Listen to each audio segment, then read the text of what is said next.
I'm Toycat and welcome back to the second channel geography video, and it's a bit of a stereotype around the world that straight line borders only exist because the British Empire was just lazy, ignored tribal boundaries and were like, okay, we need a straight line to delineate where one territory ends and another begins, and that's why there's so many of them around former territories of that nature, and that's why it's so hilariously fitting in my opinion that the longest straight line border in the entire world is between two former British colonies, the United States of America and the United Provinces of Canada. They don't call it that, but they definitely should, right? And the interesting thing about this straight line border is there are two clear places where it definitely does not work. The first one is right here with Angle Inlet, which is a part of the, let's be honest, this is a place that should clearly be Canada, but because of how they delineated the line, which is to do with how they didn't know how big the Lake of the Woods would be, and to be fair, looking at this lake now, even with satellite view, which they did not have in the 1800s, you can see how like, yeah, this is a very confusing looking lake, and therefore working out the angle of it is very confusing, and therefore there is a United States town that is entirely surrounded by Canada,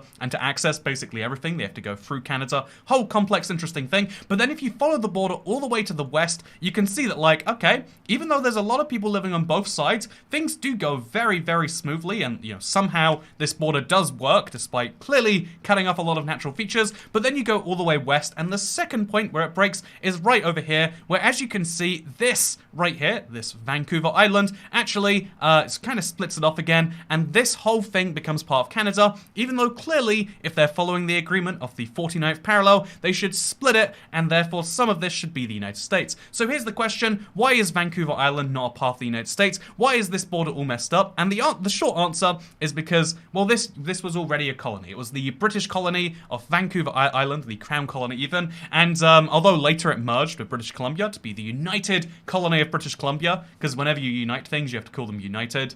I'd make fun of that more, but I am from the United Kingdom, so maybe glass houses applies right there. But the simple answer is, yeah, it was already a colony. But here's the thing, this was already also a colony. This was the Oregon Territory, and it belonged to the British as well. And all of those former British citizens became Washingtonians, or United Statesians, as I'm pretty sure they call them. So why is it that this did not become a part of that too? And allow me to dive into that today. Why is the US-Canada border so messy? It turns out there are a lot of disputes that happened here. And one of my favorite parts of this, by the way, because the reason this whole thing comes up is because I'm going to Vancouver in the next week. I'm very curious about the place. If you live in Vancouver, let me know. Send me an email, ibx2cat@gmail.com. However, here's the interesting thing about Vancouver. It's one of those, North American cities that doesn't quite cover all of the area that people clearly think of when they think of Vancouver. For instance, the airport of Vancouver, not inside of Vancouver. It's actually on this sea island, it looks like. And so as a result of this, it's a very, very strange place that I had to look into because, like, okay, West Vancouver is a separate city, a separate municipality to regular Vancouver. North Vancouver, separate municipality, whereas if you look at East Vancouver, it's just a neighborhood in regular Vancouver,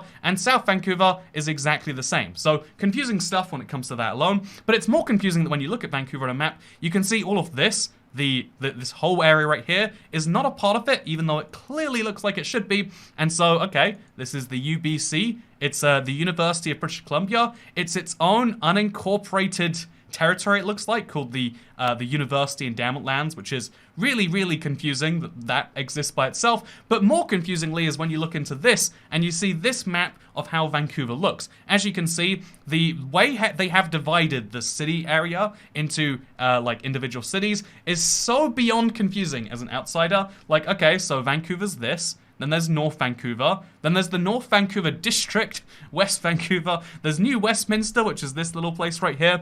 But the most confusingly named one of these, because these all have delightful names like Delta, Richmond, Langley, Maple Ridge, is Electoral District A. And I had to look into Electoral District A, and apparently this is what Electoral District A actually is. It includes the University Endowment Lands, as well as two random islands here, as well as this for some reason.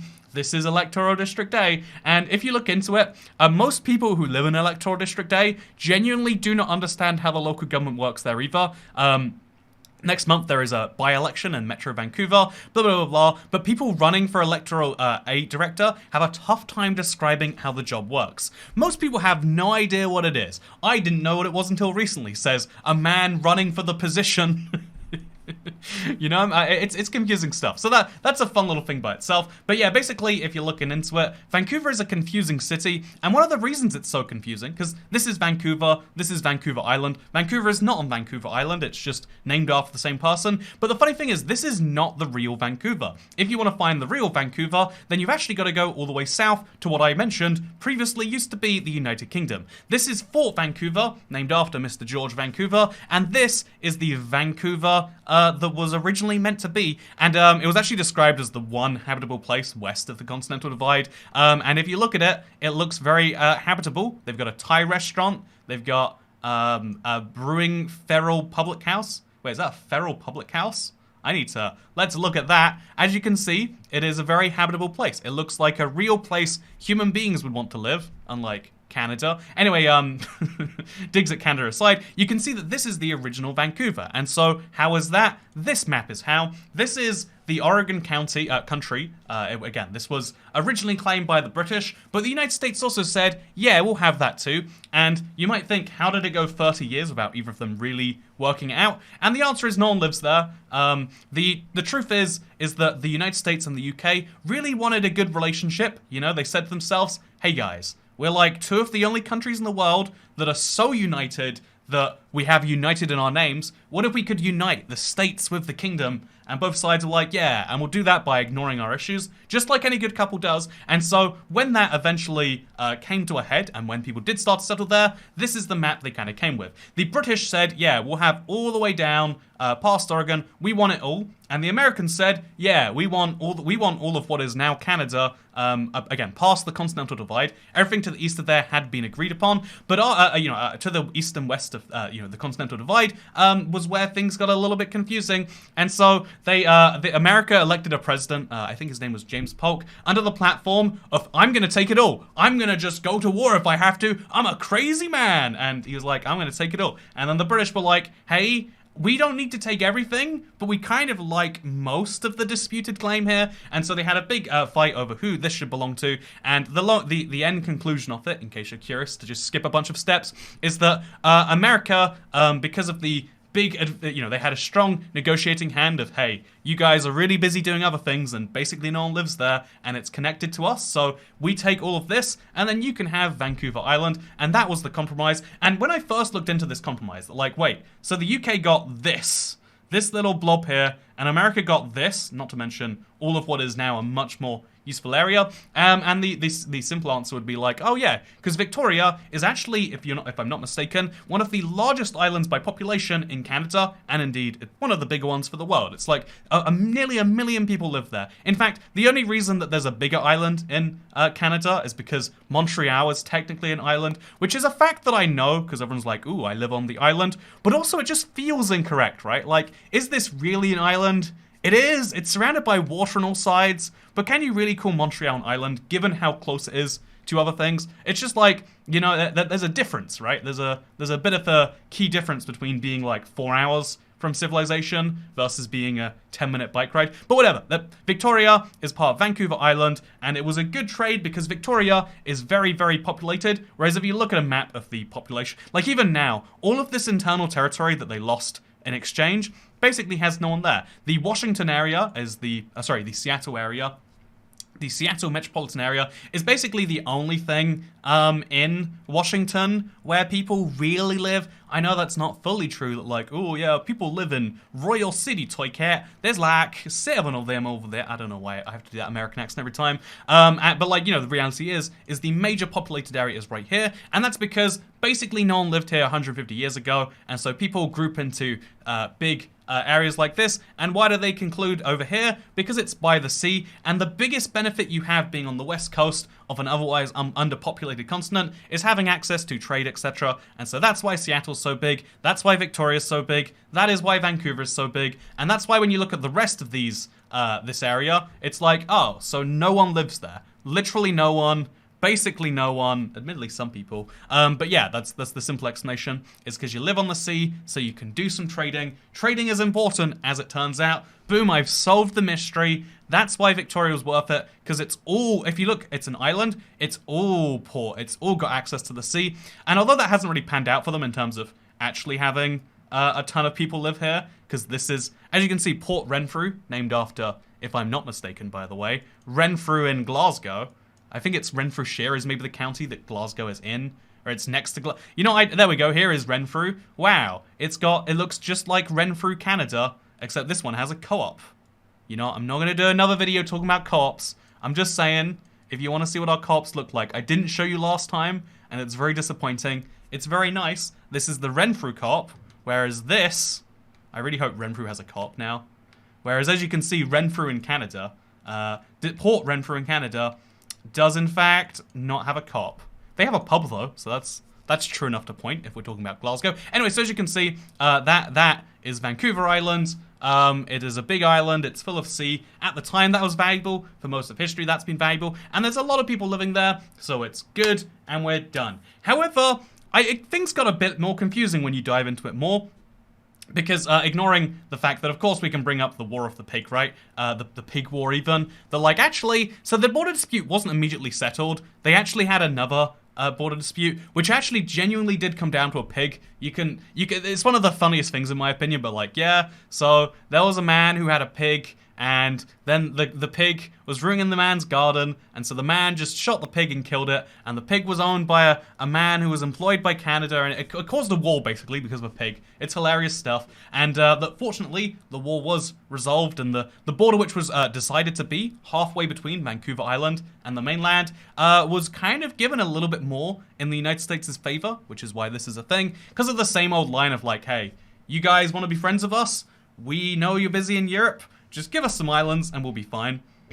Again, it's kind of crazy if you think about it, that like islands that small were enough to almost cause a war between two of the major superpowers of the day. But welcome to territorial disputes. Anyway, so long story short, that is the reason this happened. The Pig War led to not that happening, right? We're all wonderful, we're all good. However, here's when things get a little bit more confusing, because I looked into it just a little bit more. It's like, so the UK gave up all this territory and then had to give up more territory, and that was just considered like acceptable, even in the early 1800s, where the UK very much was the forefront power. It was 20 years after the British had burnt the White House.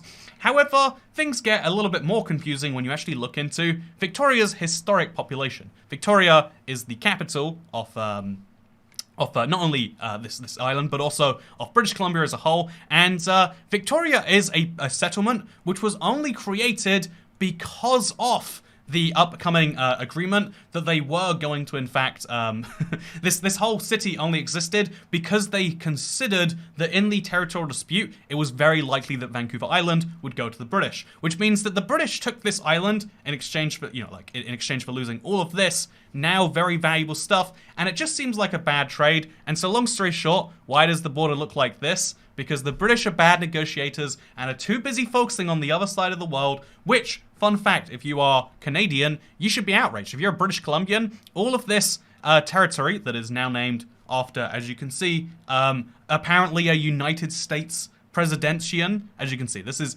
very clearly Vancouver. This is very clearly named after one of the most famous US presidents, and that is kind of a mess up. Anyway, before we leave this topic behind, I couldn't help but resist, because Vancouver is one of those cities that is really a part of another state. And to explain what I mean by that, Portland is the biggest city in Oregon. I don't know how I've never discussed this before, because it feels like something I should know, but Portland is a very big city. Look at it. As you can see, it clearly wants to be bigger than it is. And in fact, a lot of people who live just over here can work and live, or, go to bars or whatever in Portland, Oregon. However, there's one really cool fact about that, because if I show you this map right here, the 5th highest income tax top marginal band, if you care about the specifics, in the United States is in Oregon, whereas Washington, as I know because I've looked into living in the United States, and basically the conclusion is that you have to live in one of the 0% income tax states if you're self-employed, just to not be dumb. But yeah, if you look around at this, you can see that, so Washington is one of those 0% income tax states, and then there's like Nevada, Wyoming, there's 6 other ones. And so then, if we look over here, you can see that Washington, because they don't have an income tax, they have the 5th highest sales tax rate in the entire United States. And so I'm just saying, Vancouver, despite, despite the fact that Vancouver is a lovely city by itself, do you want to see Vancouver? Let's show you Vancouver. The real Vancouver is not the delightful urban design with the quirky everything going on over here. The real Vancouver is the ability to live and to indeed to, if you want to work in a big city with a 0% income tax rate. But then every time you want to buy major things, you know, every time you want to, let's say you want to go to a Denny's, or that's a bad example, a Target. Do you pay sales tax on food? I guess it vary by state. Do you want to go to a Best Buy and buy some electronics? They deliberately set up as many things as they can just south of the border so that Washington residents can enjoy those things. And I think that is delightful. I think that is a delightful example that Vancouver is one of those very few places where you can min-max your tax rate by being like 0% income tax, 0% sales tax, checkmate. I think there are very few states that don't have a sales tax, which is interesting. Speaking of things that are interesting, before we leave this video behind, as you can see, Vancouver Island, whole interesting thing, lots of stuff going on there. But the last kind of point I wanted to mention is that the weird, it is very weird when you look at like, how is it that this one man, because Vancouver, Mr. George Vancouver, not only has Vancouver named after him, not only Vancouver Island, but also Vancouver, a pretty medium-sized city in what is now the United States. But the weirder thing is that actually also, there's Vancouver, it's called Mount Vancouver, sorry. There's Mount Vancouver, which is in Alaska, USA, or some would say it is in Canada, maybe. So one of the delineating mountains between Alaska and Yukon, or between Canada and the US, is found right here. And even more interesting is supposedly there's a Mount Vancouver in New Zealand. I couldn't find it, but what I could find is the fact that there is a street in the Philippines called Mount Vancouver Street. It's sad because you can, oh, you can street view it. I have no idea how or why this was named after Vancouver, because clearly this is one of those secondhand naming things, like someone was in the Philippines was like, let's name it after that mountain between Alaska and the Yukon. But what about this yells Vancouver to you? I don't know. What about it yells Vancouver to anyone? I don't know for sure, but as you can see, Mount Vancouver Street looks very different to Vancouver, which looks very different to Vancouver, and this video is just about, sometimes you go down weird rabbit holes, like, for instance, did you know that also Victoria, the largest city and the capital of British Columbia, not the largest city of British Columbia, largest city on the island, this is the largest city in British Columbia. Basically all of Canada, if you look at it, there's just one big city per province, basically, and then you get to the east where people really live in Canada, because the western settlement of Canada has never been as big as the USA. Who knows why that is? Maybe that's because there should be some more land that's in Canada. Maybe there should be a huge western settlement, maybe called like, instead of Seattle, maybe the Canadians should not Seattle for such a bad deal. Actually, this is a funny thing. One of the reasons Canada decided to go for independence is because this was the second time that on the western side, the UK chose their peaceful European, not going to war with the US, having good trade, over Canada's best interests. Alaska also famously was decided in their favor. And so yeah, Vancouver and this whole thing is actually a little relic of how Canada decided to go independent. I think there's someone, I think someone is in my house. I'm hearing a lot of talking from downstairs. So I'm gonna go confirm there's no home intruder, and I'm gonna leave this video by telling you that, yeah, Vancouver has too many things named after him. I feel like this is a fun thing you can do anywhere. Like, okay, what else isn't it? Vancouver Rock. There we go, I found it. It doesn't seem to actually exist. Also, what is this street map? I guess it's just wavy versus not. Honestly, going to like physical maps is how you can confuse a whole ton of things. Anyway, yeah, I think I've got to go, so I'm gonna bounce now. Bye.